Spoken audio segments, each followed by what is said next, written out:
Alright, so we got carrot cake for Tyler. So here we're gonna go.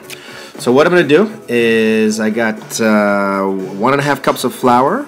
I have 1/3 cup of ground oat bran, 1/3 cups of sugar, 1 teaspoon of baking powder, 1 teaspoon of baking soda, and I put a heaping teaspoon of cinnamon in there. And then I kind of mixed it up.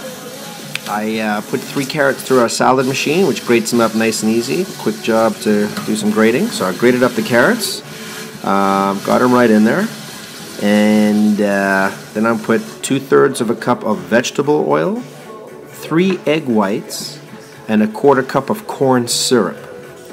So I'm going to chop up some lemon zest. I'm going to throw a little bit of lemon zest in the cake mix as well. The recipe doesn't call for that, but I like a little extra lemon.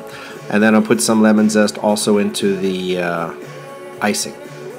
So we got all the ingredients in here. Now, best thing is to blend it up. I'm going to use my Bomex and just get it all blended up nice and quick and easy. So all the ingredients into the bowl. Then I'm going to blend everything it took me about a good 5 minutes to blend it up nice and smooth. So we're going to make sure that you get all the lumps out. So it's not a lumpy batter. So everything into the bowl, including the carrots, and then just give it a good blend. Alright, so once it's nicely blended up in our 10-inch skillet, I'm going to get a cold pan. So we'll start with a cold pan for this recipe. Nicely smooth, looks good. So we get a cold pan, put a bit of Pam inside, and then put it onto a low heat, medium-low heat. I got actually on the lowest heat to start off with here. I pour the batter into the 10-inch skillet, and we're going to put the lid on and just let it cook with the vent open.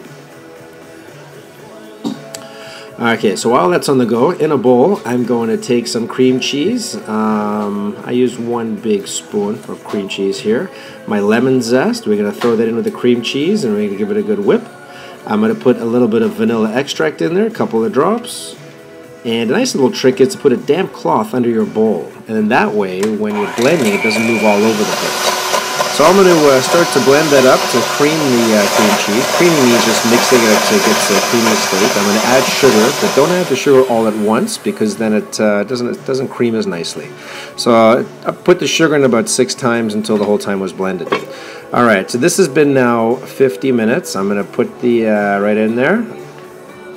Alright, so the toothpick comes out and it's actually sticking to the toothpick, so it's not ready yet. So I baked it for another 20 minutes. There we go. It comes out nice and clean, that toothpick, right? So after that, I let it sit for about 15 minutes just to cool down. I'm going to run a knife around the outside, and then we're going to do the old flipperoonie. So I got it on the plate, and we're going to just lift it up slowly. You can feel it kind of suck its way out, and we have a lovely cake. Alright, so there you go. That took 1 hour and 20 minutes to cook in total, right, on the lowest heat on my stove. Now the icing that we made, I had put in the fridge to harden up a little bit. We're going to cover the cake in icing. You can see the nice little bits of lemon in there, which is nicely chopped up. We're going to spread the icing all around the sides as well. By putting it in the fridge, it's kind of hardened up a little bit, which is nice. And we're going to decorate our cake with a little bit of blueberries and give it a little bit of color in the middle. How's that? Alright. Well, I think we should cut a slice and see what happens here. Okay. Yep. So let's have a slice of carrot cake. This is baked on top of the stove, and it's come out quite nicely. That's the way we like to do it at our house, and especially at dinner for 2. So I hope this works for you, Tyler. I think maybe the problem you may have had is the temperature wasn't hot enough. After about 3 minutes of cooking, I could touch the side of the pot, and the pot was warm on the side and on the lid. So make sure the pot's getting hot enough. And life should be delicious. Good luck.